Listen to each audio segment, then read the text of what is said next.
y le pidió cartas para las sinagogas de Damasco, a fin de que si hallase algún hombre o mujeres de este camino, los trajere presos a Jerusalén. Mas yendo por el camino, aconteció que al llegar cerca de Damasco, repentinamente le rodeó un resplandor de luz del cielo. Y cayendo en tierra, oyó una voz que le decía: Saulo, Saulo, ¿por qué me persigues? Él dijo: ¿quién eres, Señor? Y él dijo: yo soy Jesús, a quien tú persigues. Dura cosa te es dar coces contra el aguijón. Y él, temblando y temeroso, dijo: Señor, ¿qué quieres que yo haga? Y el Señor le dijo: levántate y entra a la ciudad y te dirá lo que debes hacer. Y los hombres que iban con Saulo se pararon atónitos y oyendo a la verdad la voz, mas sin ver a nadie. Entonces Saulo se levantó de tierra y abriendo los ojos no veía a nadie. Así que llevándole de la mano lo metieron a Damasco, donde estuvo 3 días sin ver y no comió ni bebió. Había entonces en Damasco un discípulo llamado Ananías, a quien el Señor le dijo en visión: Ananías. Y él respondió: heme aquí, Señor. Y el Señor le dijo: levántate y ve a la calle que se llama Derecha, y busca en casa de Judas a un hombre llamado Saulo de Tarso, porque he aquí él ora. Y había visto en visión a un varón llamado Ananías, que entra y le pone las manos encima para que recobre la vista. Entonces Ananías respondió: Señor, he oído mucho acerca de este hombre, cuántos males ha hecho a tus santos en Jerusalén, y aún aquí tiene autoridad de los principales sacerdotes para prender a todos los que invocan tu nombre. Y el Señor le dijo: ve, porque instrumento escogido me es este, para llevar mi nombre en presencia de los gentiles y de reyes y de los hijos de Israel, porque yo le mostraré cuánto le es necesario padecer por mi nombre. Fue entonces Ananías y entró a la casa, y poniendo sobre él las manos, dijo: hermano Saulo, el Señor Jesús se te ha aparecido en el camino por donde venías. Me ha enviado para que recibas la vista y seas lleno del Espíritu Santo. Y al momento le cayeron de los ojos como escamas, y recibió al instante la vista, levantándose, y fue bautizado. Y habiendo tomado alimento, recobró fuerzas. Estuvo Saulo por algunos días con los discípulos que estaban en Damasco. Enseguida predicaba a Cristo en las sinagogas, diciendo que este era el Hijo de Dios. Y todos los que le oían estaban atónitos y decían: ¿no es este el que asolaba en Jerusalén a los que invocaban este nombre? Y vino acá para llevarlos presos ante los principales sacerdotes. Amén. Dios bendiga su palabra. Hermanos, vamos a orar. Padre, te damos gracias, Señor, porque tu gracia siempre es poderosa para transformar los corazones de cada uno, o el corazón más endurecido, Padre. Así como llamaste a Saulo, Señor, al apóstol Pablo, y lo convertiste en un siervo tuyo, también te pedimos, Señor, que hagas con nosotros de la misma manera, Señor. Que nos fortalezca, Señor, y que aprendamos a vivir conforme al Evangelio, Señor. Te pido, Señor, que prepares ahora nuestros corazones para recibir tu palabra, Señor, con humildad y obediencia, y que la gloria sea tuya para siempre, Señor. En el nombre de nuestro Señor Jesucristo te damos las gracias. Amén. Pueden sentarse, mis hermanos, y los niños pequeños pueden pasar a su clase.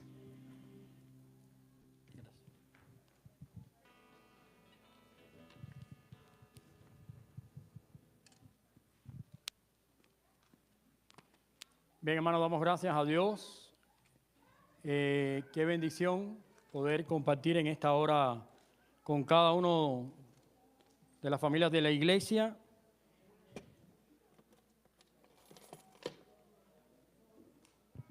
Queremos tomar un minuto para meditar la palabra del Señor. 3 días en la ceguera de la oscuridad. 3 días en el vientre del gran pez. 3 días en la tumba vacía. Pero después de eso, resucitó. Y es una bendición poder compartir con ustedes este mensaje en esta tarde que hemos titulado De enemigos a instrumentos. Porque eso es lo que antes de conocer a Jesús fuimos todos y cada uno de nosotros, de enemigos a instrumentos. La soberana autoridad de Jesús en la conversión. Y quiero resaltar acá algunas cosas que creo que nos pueden ayudar a entender la obra de Dios en nuestra vida, la obra de Dios en alguien que está en este momento pasando por esa experiencia y por ese milagro auténtico que solo Dios puede hacer en el corazón de una persona. Hay una enseñanza en esta tarde que les quiero compartir y es que ningún corazón humano es demasiado duro para el poder de Dios. Ningún corazón. No hay nadie demasiado duro para el poder de Dios. La autoridad de Dios es absoluta y es su gracia transformadora. Así que cualquier persona que Dios quiere traer a la comunión con Él, vendrá porque Dios está buscando y está perdonando a aquellos que están en pecado y que aunque sean auténticos enemigos de Él, Él los transformará en instrumentos para su gloria. Así que hoy queremos hablar un poco de este pasaje que está en Hechos capítulo 9. Y vamos a hablar un poco acerca de qué ocurrió con este hombre que iba camino a Damasco. Y dice literalmente que él andaba buscando a aquellos que eran los del camino. Ojo, hace unos tiempos escribí un estudio que lo coloqué ahí en el Facebook para que ustedes lo vieran de por qué nuestra iglesia se llama el Camino a la Cruz. Y es porque inicialmente los cristianos fueron conocidos como los del camino. Y los del camino desafiaban toda la autoridad y toda la lógica religiosa de su época, iban en camino a la presencia de Dios, a la comunión con Dios, basado en la autoridad y la naturaleza divina del Señor Jesús. Algo que nadie en su tiempo podía soportar. No lo podían soportar. Y había una tremenda escuela religiosa. Y había unos tremendos maestros y rabíes que habían estudiado profundamente las escrituras antiguo testamentarias, pero todos ellos con mucho conocimiento chocaban frente a algo que no podían entender. Y entonces nos encontramos a la altura del capítulo 9 del libro de los Hechos a Pablo, un hombre que había sido instruido y criado a los pies de uno de los grandes maestros de la época. Alguien que no solamente era un entendido en temas de la religión, de los preceptos, de las ofrendas, de todo lo que había que hacer, sino que además era capaz de someter a la conversión a todos aquellos que desafiaran la fe judía.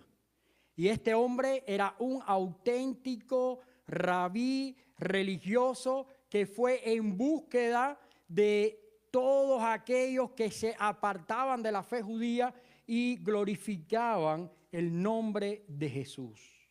Y fue una cosa increíble porque en tiempos de Pablo hubo una gran persecución y la Biblia nos dice que él era tan agresivo, era tan fiero Pablo, era tan centrado en su religión que él fue capaz de ir donde estaban los magistrados, donde estaba la gente que tenía el poder político y el poder religioso y que le pidieran cartas para él poder entrar en ciudades y poder perseguir a todos aquellos que permanecieran creyendo en el nombre de Jesús. Así que si alguien era un verdadero enemigo, era este hombre llamado Saulo.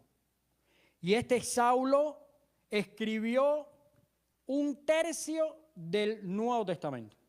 Es más, este Saulo hizo toda la teología prácticamente que hoy las iglesias evangélicas soportan. Él es el hombre de los conceptos difíciles de teología, de las palabras complicadas, de la revelación profunda. Todavía sus cartas se estudian y no solamente se estudian sus cartas, se estudia también su pensamiento.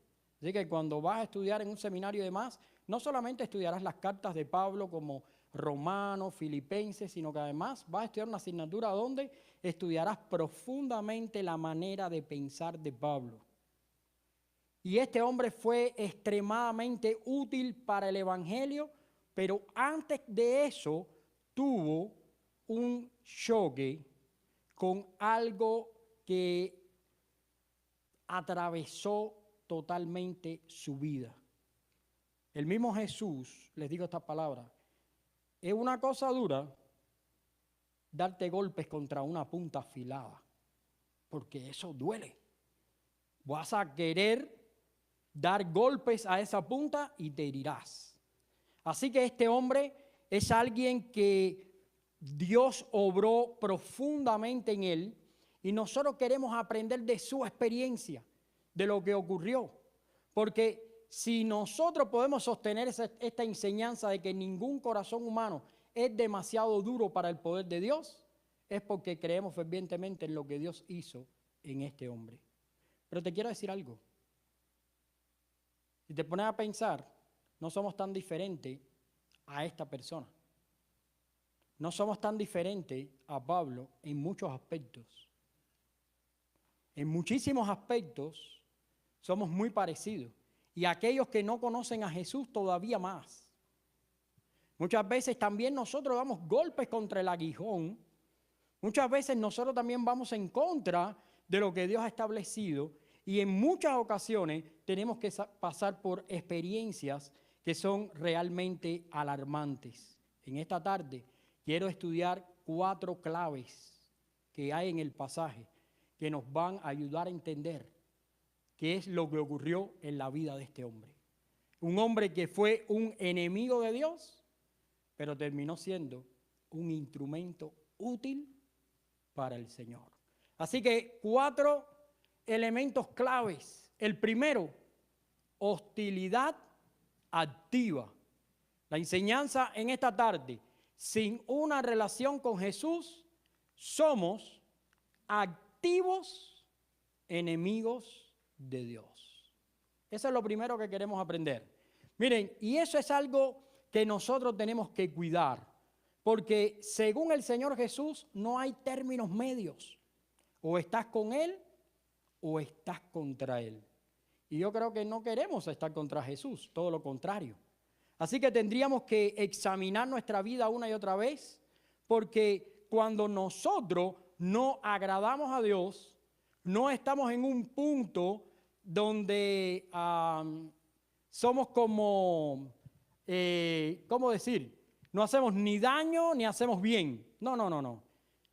Sin Cristo o alejados de Él, nos convertimos en enemigos de Dios. Y miren la palabra del Señor ahí, vamos a ir a Hechos capítulo 9 y vamos a leer rapidito ahí la palabra del Señor, versículos 1 y 2. Dice la palabra del Señor: Saulo, respirando aún amenazas y muerte. Esta es una frase que en griego tiene una connotación muy fuerte, porque usted se ha imaginado eso, respirar amenaza y muerte. ¿Cómo tú puedes respirar eso? Es una metáfora increíble. Eso es una descripción de alguien que está extremadamente agresivo, extremadamente feroz. Dice, respirando aún amenaza contra los discípulos del Señor, vino al sumo sacerdote y le pidió cartas para las sinagogas de Damasco, a fin de que se hallase algunos hombres y mujeres de ese camino, los trajese presos a Jerusalén.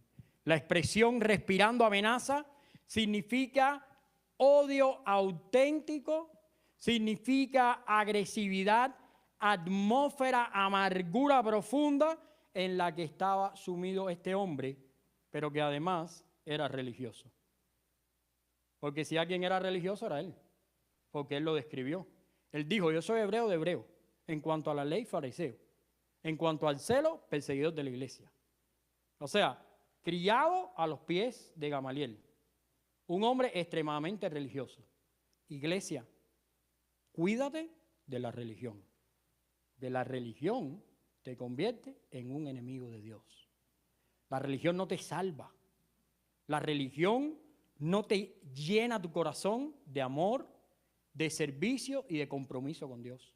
La religión produce un celo enfermizo en el corazón, donde somos capaces únicamente de velar por nuestros propios intereses dentro de una obra que es de Dios. Hay que tener mucho cuidado con eso, porque todo lo que somos se lo debemos a Él. A mí me llama la atención profundamente que este es un hombre que él creía que estaba haciendo un servicio a Dios. O sea, ningún cristiano lo iba a convencer de que él no lo estaba haciendo para Dios. Ningún profeta lo iba a cambiar y le iba a decir, hey, tú estás haciendo las cosas mal. Él no iba a entender. Pero Dios salió a su encuentro. Y al salir a su encuentro, tuvo un choque directamente con él.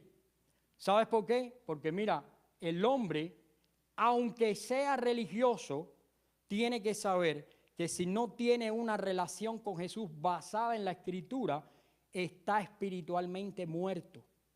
No está enfermo espiritualmente, no está equivocado espiritualmente, está enemistado espiritualmente con Dios.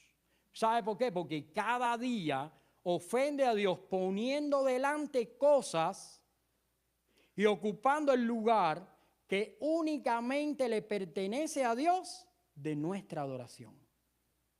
Y ese es un desafío. Si tú te lees el Antiguo Testamento, una de las peores cosas es que Dios no comparte su gloria con nadie. Es un Dios celoso, dice la Biblia. No comparto mi gloria con nadie.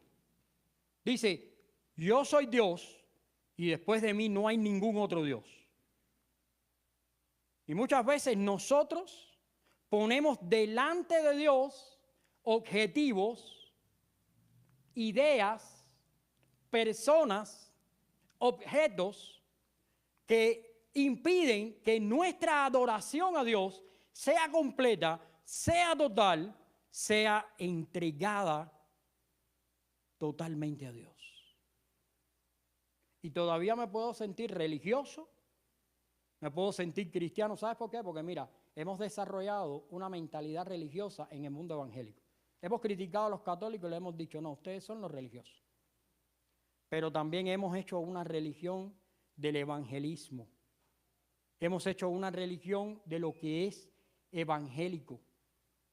Porque nos hemos acostumbrado a vivir apartados de Dios, separados de Él y poniendo delante de Dios muchas cosas que para nosotros tienen primer lugar antes que llegar a Dios. Entonces, cuando hacemos eso, estamos poniendo nuestra confianza en las cosas materiales, en las cosas mentales, en nuestros propios deseos, pero al final eso nos convierte en enemigos, que estamos muertos y enemistados contra Dios. Muchas veces hacemos convenios con el pecado, podemos pensar que el pecado es algo que podemos ocultar, que es algo que podemos obviar, es algo que no tiene tanta trascendencia, pero el pecado, cualquiera que sea, del tamaño que usted lo vea, de la calidad que usted lo vea, tiene que saber que tiene un solo significado y es desobediencia directa a Dios. No importa si en la escala de usted de valor el pecado es más o menos grande, porque muchas veces la importancia que le damos al pecado está en dependencia de la escala de valores que tenemos. Entonces decimos, bueno, ofender a una persona no es tan malo porque todos ofenden. Bueno, en tu escala de valor eso no está mal, pero te quiero dar una mala noticia. En la escala de valores de Jesús, la palabra dice que nosotros tenemos que amar a todos. Y si hacemos eso, estamos desafiando y enemistándonos con Dios. Entonces es importante que nosotros retomemos una y otra vez este punto, porque si estamos lejos de Cristo, nos convertimos en enemigos de Dios, porque la condición del hombre natural no es una enfermedad, es una hostilidad activa. La única manera en que nuestra hostilidad activa está controlada es cuando el Espíritu de Dios gobierna nuestros corazones. Y ese es el punto. Aquí el punto es que este hombre era una persona religiosa. Este hombre conocía todo. Este hombre tú podías llevarlo a una sinagoga y él podía hacer todo lo que se hacía en una sinagoga. Podía leer la escritura, podía interpretarla de manera magistral. Él podía hacer de todo. Él lo único que no podía hacer era tener una relación con Jesús. Él lo único que no veía era el cumplimiento de las promesas de Dios. Él conocía todas las promesas.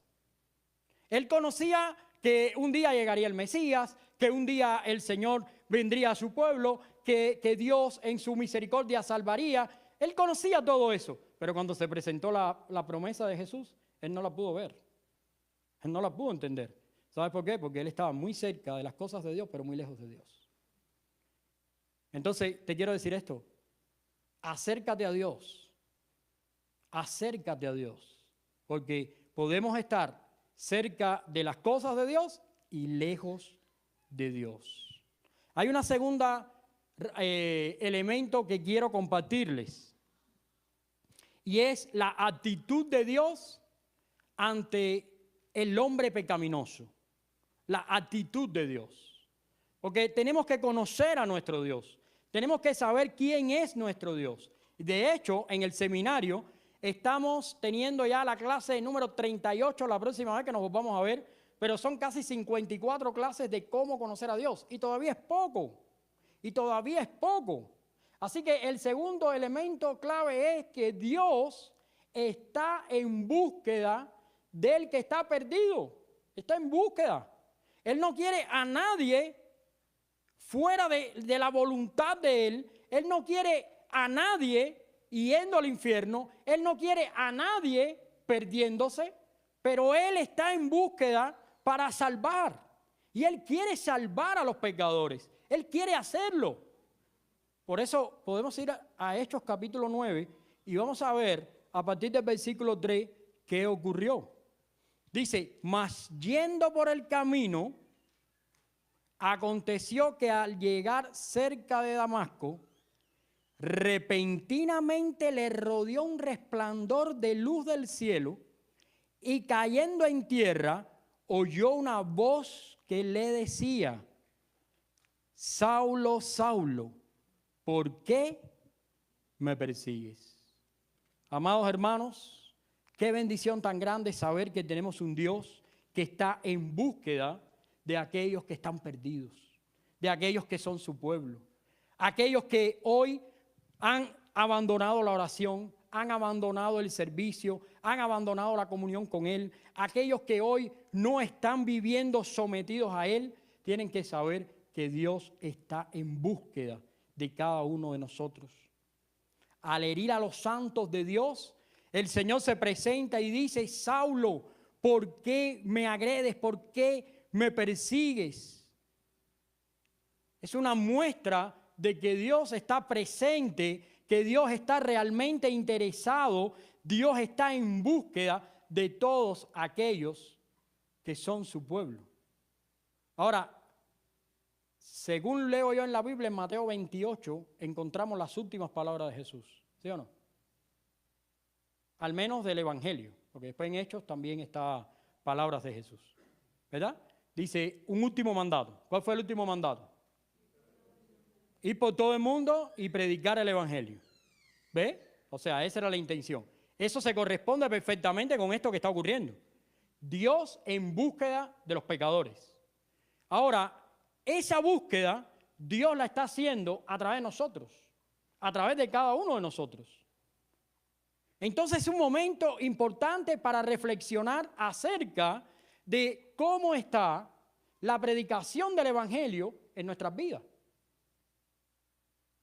¿Somos nosotros capaces de hacer la obra de Dios y salir en búsqueda de aquellos que están perdidos?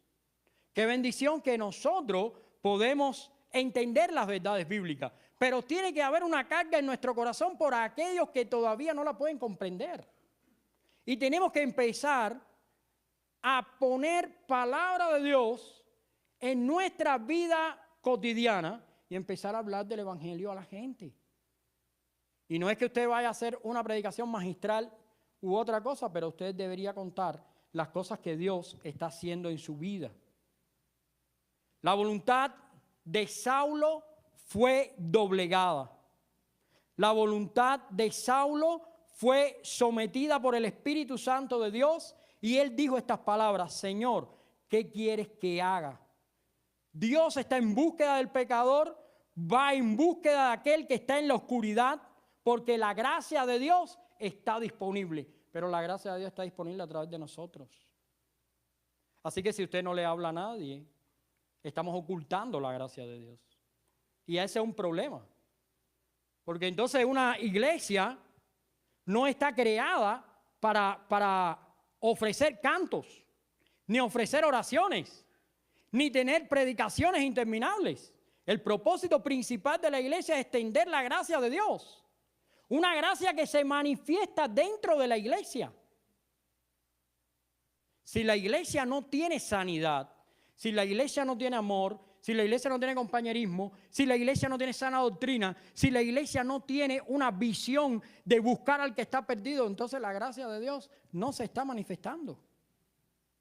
Simplemente somos como vegetales que están plantados y se les está regando, pero muchos moriremos por echarnos demasiada agua arriba. Necesitamos mostrar la gracia de Dios. Porque la gracia de Dios es el mandato de ir y predicar el evangelio. Dios está en búsqueda del perdido. La intención divina es que la gracia sea abundante. Y fíjate, el evangelio es importante porque el evangelio, cuando es real y cuando el evangelio viene a tu vida, se manifiesta la gracia. Y no solamente empiezas a conocer más a Dios, sino te acercas más a Dios. Siempre le digo a los hermanos, recuerda que las cosas que son de Dios son las que te acercan a Dios. Olvídate, tú puedes tener tu escala de valores y pensar que si ganas en un trabajo $80 la hora, es lo mejor para ti en tu escala de valores. ¿Por qué? Porque eso va a resolver 600 problemas que tú tienes. El único problema de ese trabajo es que te aparta de Dios. ¿Crees tú que Dios te va a dar un trabajo donde tú te vas a apartar de Él y nunca más vas a tener comunión con Él? No es la intención de Dios.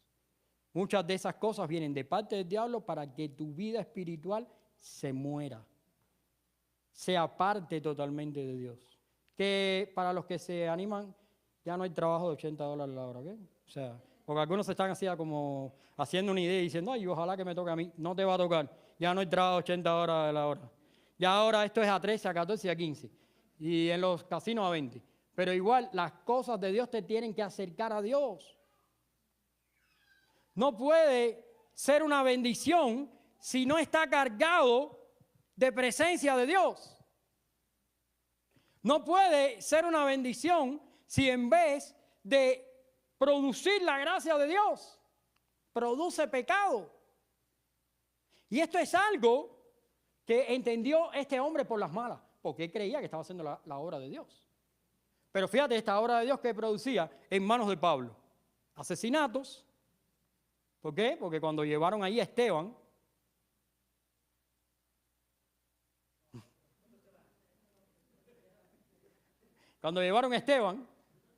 ¿qué pasó?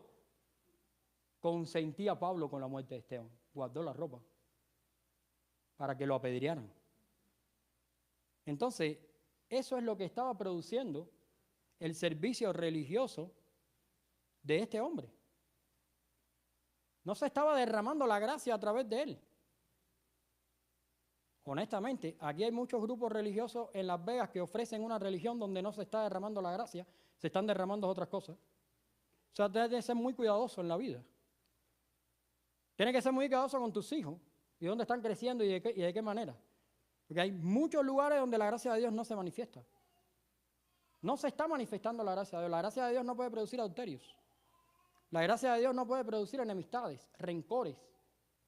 La gracia de Dios tiene que producir cosas que te acercan a Dios. Tiene que producir quebrantamiento, tiene que producir rendirte delante de Dios, comprometerte con Dios. Tiene que producir cosas que que tiene más lectura de la Biblia, más oración. Esas son las cosas que producen la gracia de Dios. Y la gracia de Dios se tiene que manifestar porque Dios es un Dios de gracia. Es un Dios de gracia. Hay un tercer aspecto que quiero compartir con ustedes. Un tercer elemento clave. Está muy bella tu niña, ¿eh? Te puedes quedar, hermano, que no me molesta nada, ¿eh? En el cielo tendremos todos los niños ahí y el Señor estará hablando. Así que tú tranquilo, no te preocupes. Tercer punto, Dios tiene un plan con cada hijo suyo. Fíjense, no solamente cuando estamos alejados de Dios nos convertimos en enemigos de Él. No solamente Dios en su misericordia no nos ve como enemigos, sino va en búsqueda de nosotros, sino que además, cuando nos alcanza, ya tiene un plan con nosotros. Vamos a ir a la palabra del Señor en los versículos 13 al 16 y usted ve cómo el apóstol Pablo describe esta realidad. Fíjense, si vas al versículo 13 en adelante dice: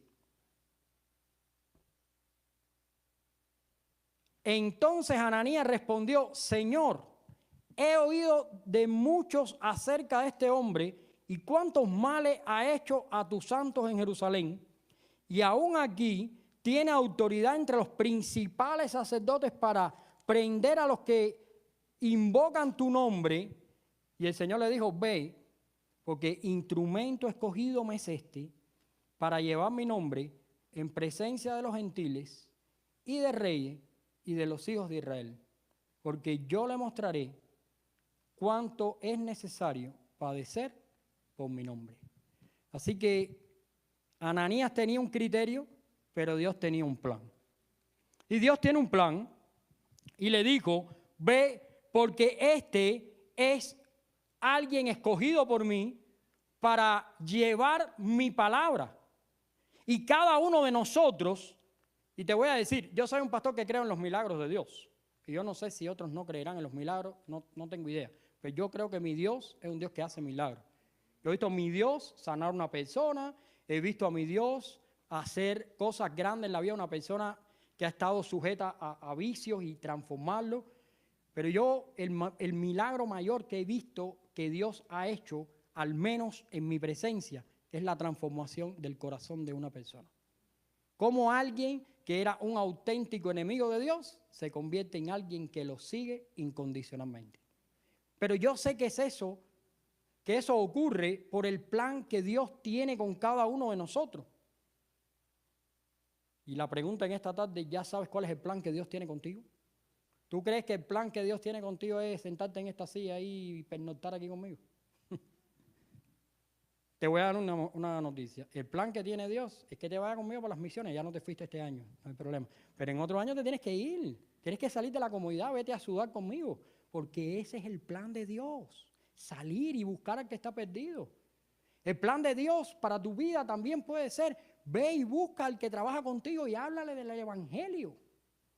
Comparte de todas las camisitas esas que tienes que ya no usas. Compártela con aquellos que están llegando a este país que no tienen que ponerse. El plan de Dios es grande para con nosotros. Y es un plan que afecta todas las áreas de nuestra vida.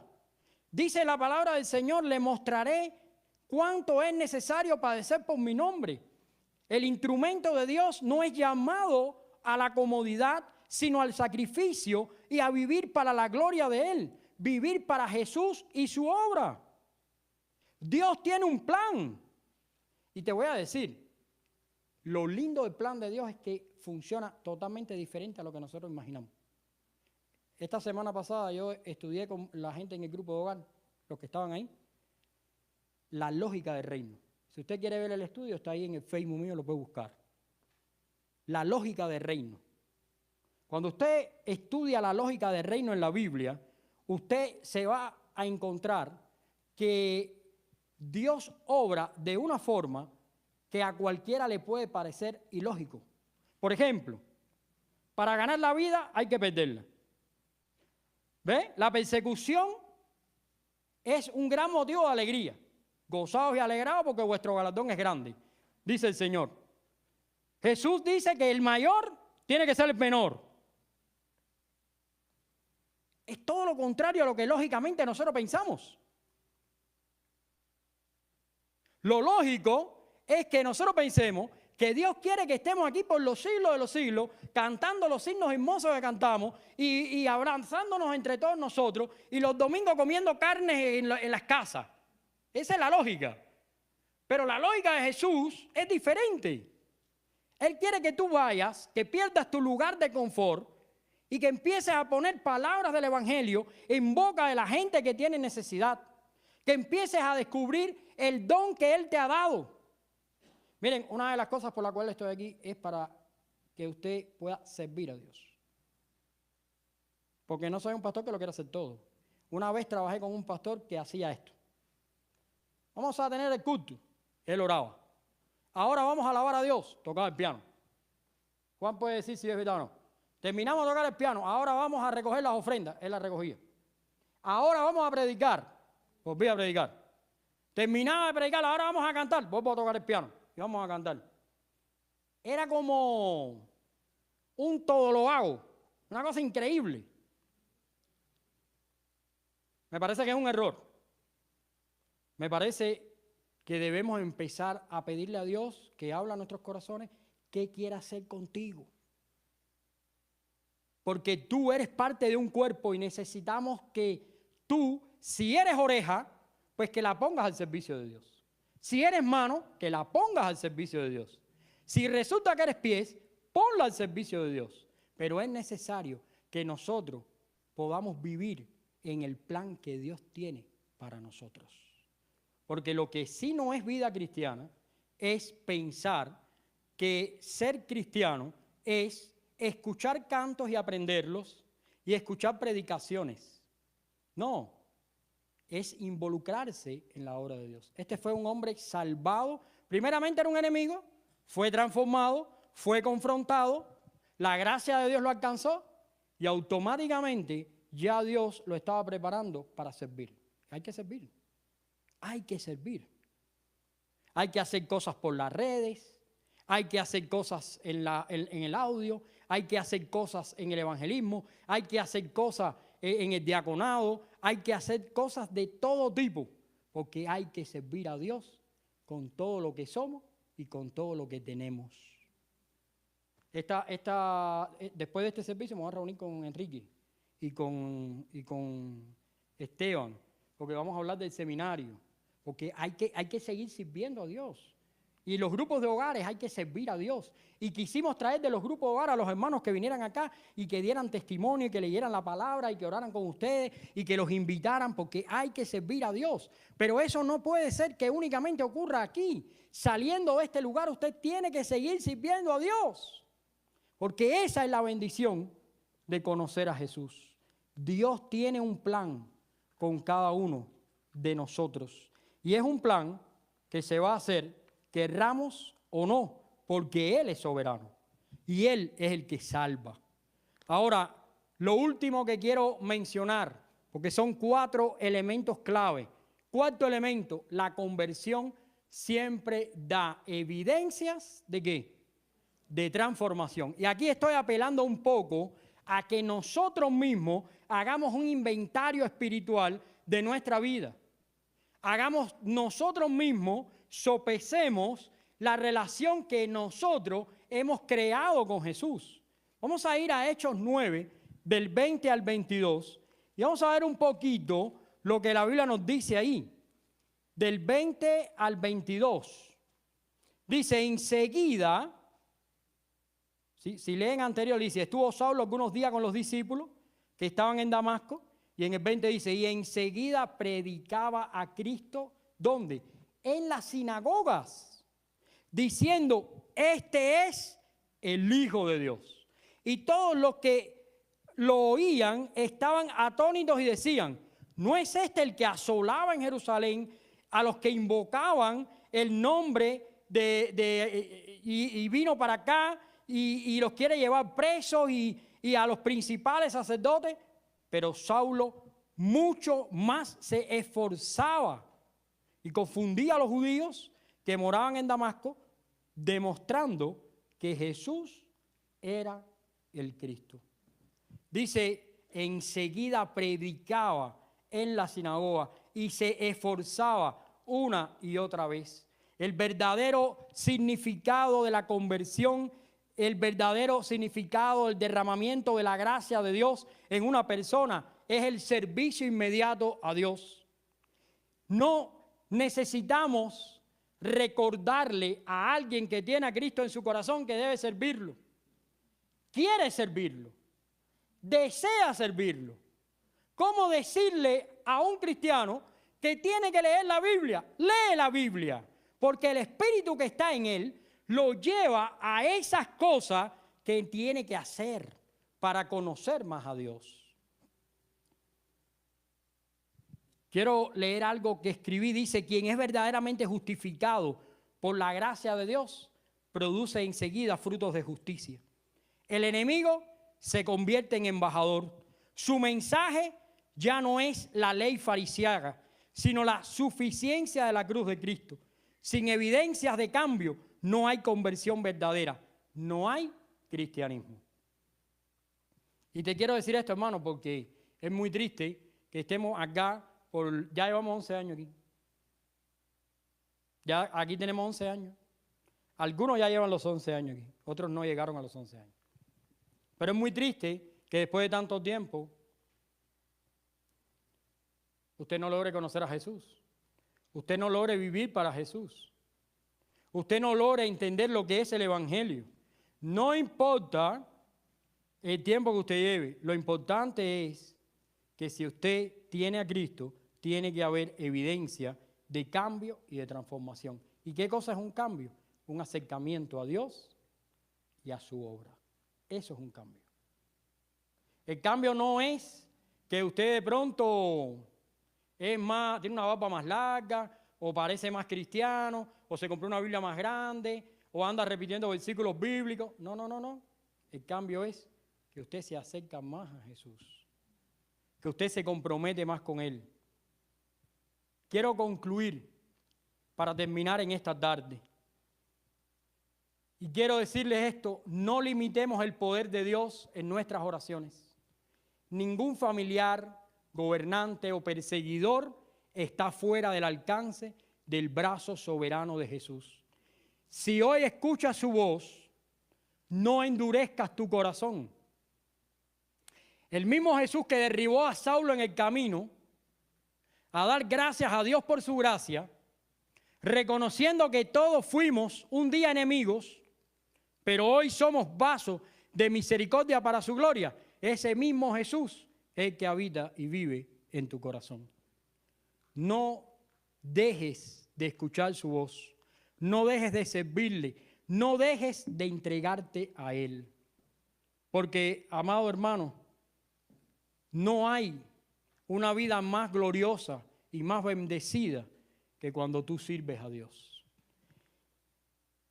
Hace 25 años que sirvo a Dios como pastor. Pero antes serví a Dios en muchas cosas. Fui diácono, fui presidente de evangelismo, hice cosas con los hombres. Toda mi vida he servido a Dios. No me arrepiento de nada. Me siento extremadamente bendecido con ese regalo. Y no quiero que ningún joven de los que está acá vaya a vivir su vida sin tener una experiencia como la que yo tuve. Yo tuve un matrimonio hermoso porque conocí a mi esposa en la casa de Dios, en la iglesia de Dios. Yo he tenido una vida de bendición porque todo ella y yo lo hemos planificado teniendo en cuenta a Dios.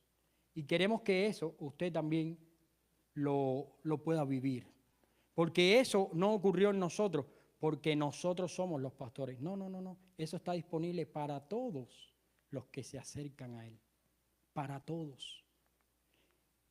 Siempre le digo a mi hija y a mi hijo, el día que Dios ponga una pareja para ustedes, lo van a ver y lo van a entender. ¿Por qué? Porque primero va a amar a Dios profundamente. Porque puede venir quien venga, con el aspecto que tenga, con las posibilidades que tenga. Si no ama a Dios, va a ser el castigo de tu vida. ¿Sabes por qué? Porque durante 25 años he visto cristianos castigados literalmente, sufriendo por una decisión equivocada. Entonces, hoy es el tiempo de escuchar palabra de Dios y decir, me quiero acercar a Dios. Quiero encauzar mi vida en las cosas de Dios. Algunos estarán ya mayores y dirán, a mí lo que me queda ya es escuchar al pastor y cantar las canciones. No, todavía Dios quiere usarte. Porque tú vas a estar con ancianos, tú vas a estar en mercados trabajando, tú vas a estar en muchos lugares donde hay mucha gente que necesita la palabra de Dios. ¿Sabes cuál fue la noticia de esta última semana? Y con esto quiero terminar. En un bosque de aquí de los Estados Unidos encontraron una familia compuesta por 2 padres, papá y mamá, y 2 abuelos, abuela y abuelo. Eran 4 en una casa con 16 niños dentro de un cuarto. De 18 meses a 18 años eran las edades. De los cuales muchos de ellos ni siquiera pueden hablar. No saben hablar, no saben escribir, no saben poner su nombre. Han estado literalmente hacinados en un lugar donde el excremento cubría las paredes. ¿De dónde viene eso? De alejarse de Dios. ¿De dónde viene eso? De negar a Dios. Porque ese es el camino que ofrece alejarse de Dios. Es tiempo de reflexionar en estas palabras. Esta conversión ocurrió en ti y en mí. Hoy día Jesús nos está llamando. Caminemos en pos de Él. Que el Señor les bendiga. Vamos a orar para después compartir la cena. Señor, gracias te damos porque tú eres bueno y porque para siempre es tu misericordia. Señor, te damos gracias en esta tarde.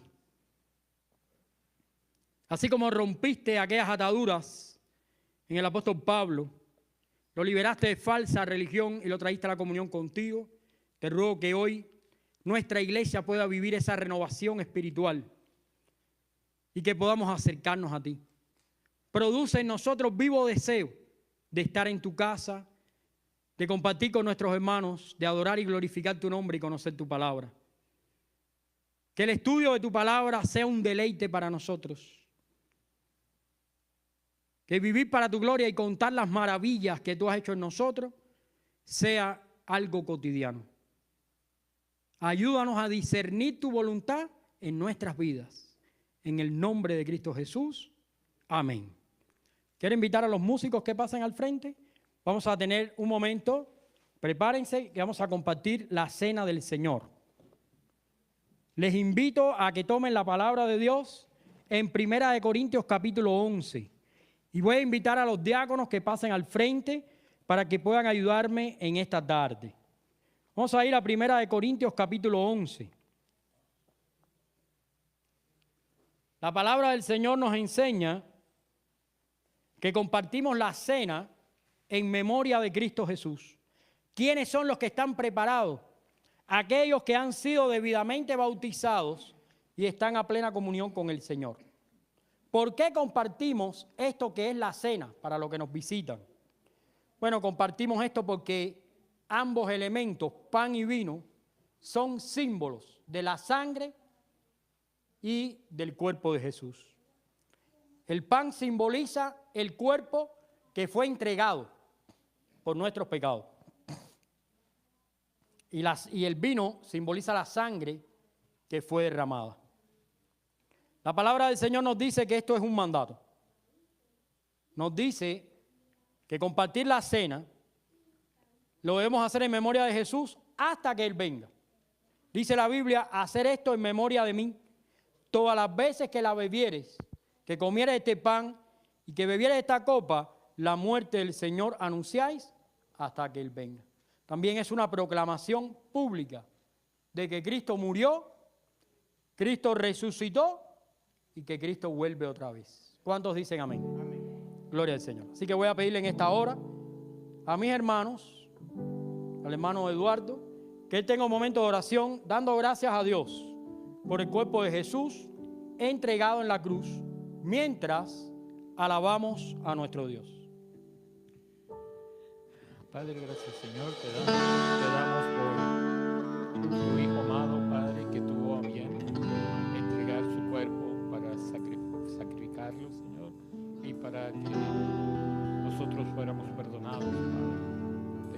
Te agradecemos de gran manera, Señor, te agradecemos, Jesús, por estar dispuesto, Señor, a entregar tu cuerpo para podernos a perdonar, Señor, en nombre de Cristo Jesús, Padre. Amén. Alabamos al Señor en lo que recibimos la cena.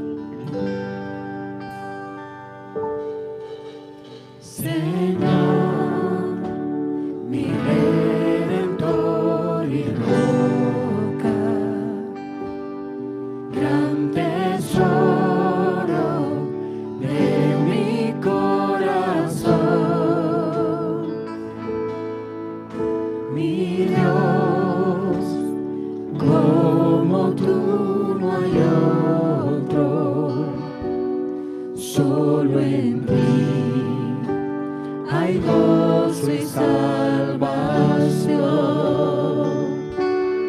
Tu amor más alto que los cielos y tu gracia más honda que el mar. Tu ley es mi sabiduría,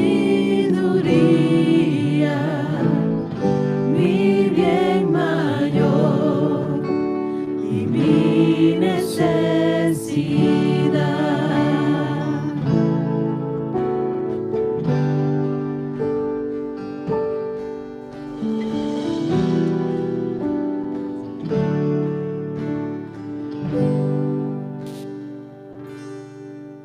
Señor, mi Redentor y roca de mi vida, fuerte defensor.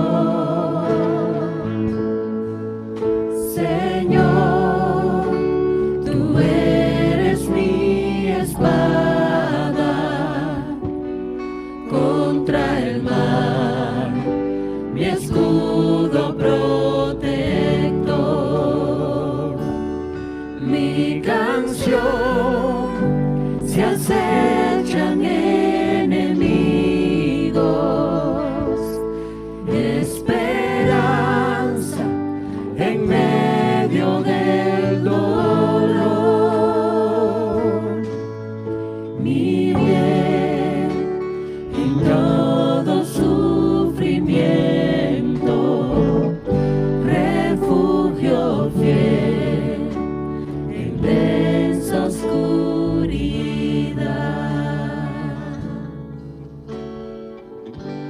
Damos gracias a Dios. La palabra del Señor nos enseña. Quiero citarla textualmente en esta hora. Tomad, comed. Este es mi cuerpo, que por vosotros es dado. Hacer esto en memoria de mí. Comamos, hermanos.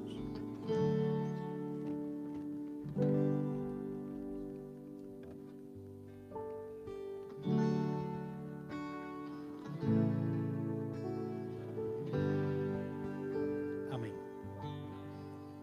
Vamos a dar gracias a Dios por la sangre de Jesús simbolizada en el vino. La sangre de Jesús expiatoria y sustitutoria. Espero que esas dos palabras nunca salgan de su mente. Expiatoria porque fue la sangre que Dios aceptó como suficiente, única y permanente para tener la salvación. sustitutoria, porque tu sangre y mi sangre deberían haber sido derramadas por nuestros pecados.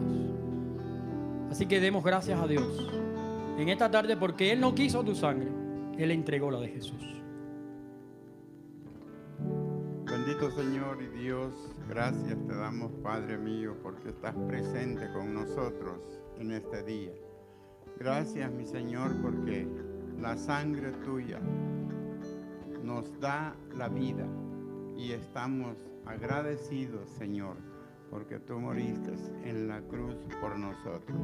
Te suplico, Dios mío, la bendición para cada uno de nosotros aquí presentes. Dios mío, gracias por lo bueno que tú eres. Gracias por esta sangre que es dada para cada uno de nosotros. En el nombre poderoso de tu Santo Hijo, mi Señor, te damos las gracias y te pedimos la bendición en este momento. Gracias, Señor. Amén.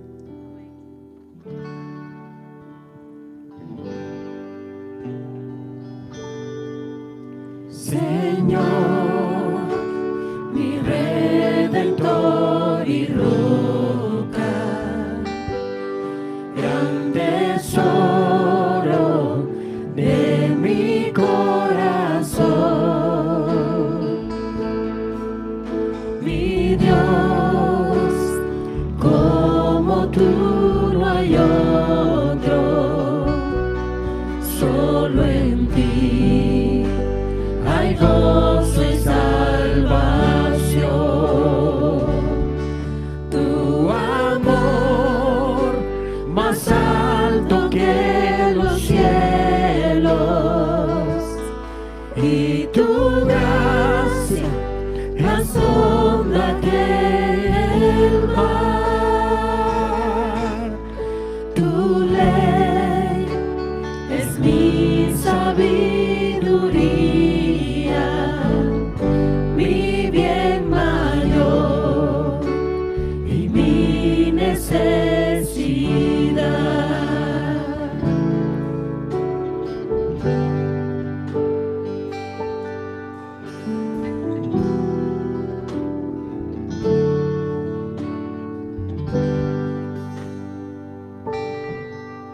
Señor, mi Redentor y roca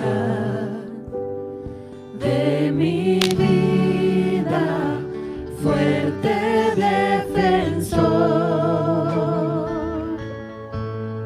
Señor, tú eres mi espada contra el mal, mi escudo protector, mi canción si acechan enemigos, esperanza en medio del dolor, mi bien en todo sufrimiento, refugio fiel en densa oscuridad. Refugio fiel en densa oscuridad.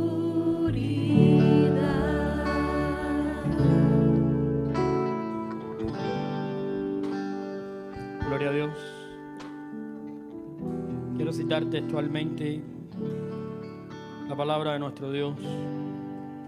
Cuando nos dice: esta copa es el nuevo pacto en mi sangre. Hacer esto todas las veces que la bebieres, en memoria de mí. Así pues, todas las veces que comieres este pan y bebieres esta copa, la muerte del Señor anunciáis hasta que Él venga. Bebamos.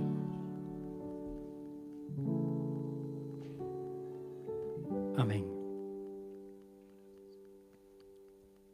Damos gracias a Dios. Queremos despedir con la bendición apostólica. Los vasitos tranquilos, después ustedes lo pueden dar a Manolito. Queremos tomar un minuto para anunciar que Dios mediante, el miércoles en la madrugada estamos saliendo para Honduras. Nos espera el trabajo misionero. Oren por nosotros. Estaremos regreso el próximo miércoles. Perdón, pastor, que te quité el micrófono, pero quería que sí, exactamente. Vamos a orar todos como iglesia. ¿Qué les parece por la familia pastoral que se va? No van de vacaciones, hermanos. No crean que van a ir a la playa, no crean que van a ir a pasear, van a una labor misionera. El pastor citó Mateo 18 y predicar el evangelio a toda criatura por todas las naciones. Pues el pastor bien van a ir a Honduras el día de hoy. Bueno, salen el miércoles, ¿verdad, pastor? Voy a pedir, por favor, pasen los diáconos. Diáconos, por favor, pasen los diáconos. Por favor. Esteban, no está con nada. Sí, no puedes. Vamos a orar por la familia pastoral. Diáconos, somos pocos, ¿verdad? Acompáñame, por favor, Enrique. Por favor. Arturo, acompáñame. Ponte aquí con el pastor. Ven, Manolo, José. Rafa.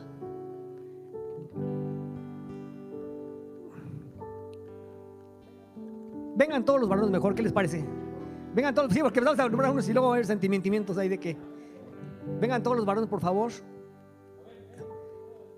Vengan por todos los varones, por favor. Vamos a orar todos juntos, porque el pastor va a ir a predicar la palabra por las naciones. Vamos a estar con él, no en cuerpo, sino en espíritu. Vamos a estar con él porque vamos a estar confiados en que van a ir a sudar por el evangelio. Van a sudar por el evangelio. No hay aire acondicionado por aquellos lugares. Entonces van a sudar por el evangelio, teóricamente y prácticamente. Van a comer comida hondureña, ¿verdad? Y van a dormir, no exactamente en su cama, pero sí van a caer muy cansados, porque van a decir al final del día, lo hemos hecho, ¿verdad?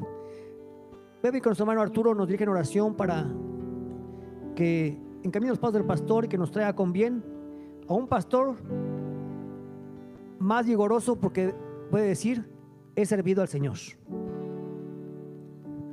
Vamos a orar, hermanos. Señor y Padre que estás en el cielo, hoy en esta tarde venimos todos como iglesia, Señor, delante de ti, para ponerte en tus manos, Señor, el viaje misionero que comenzará nuestro pastor, su esposa y su familia, Señor, y aquellos hermanos que están allá también sirviéndote ya, Padre.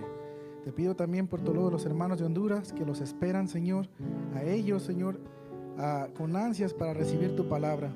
Te pido, Señor, que los uses grandemente en el mensaje de la predicación, que aquellas personas que necesiten escuchar tu palabra sean alcanzados a través de la voz de ellos, Señor. Que pongas en su corazón servirte con humildad, Señor, con mansedumbre y sobre todo, Padre, por amor a ti.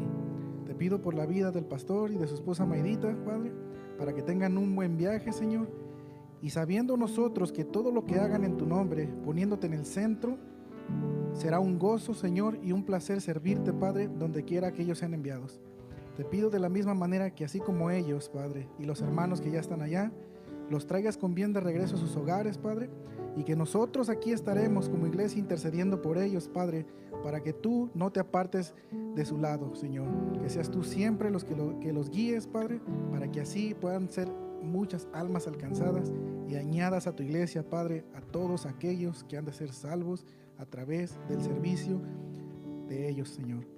Gracias te damos, Padre, todos juntos como iglesia, te damos gracias en esta tarde por su vida, por esta misión, por este esfuerzo, por ese trabajo, Señor, que todo lo hacemos en agradecimiento y por amor a ti, en el nombre amado de nuestro Señor y tu Hijo Jesucristo, te damos las gracias y te pedimos esto con fe. Amén.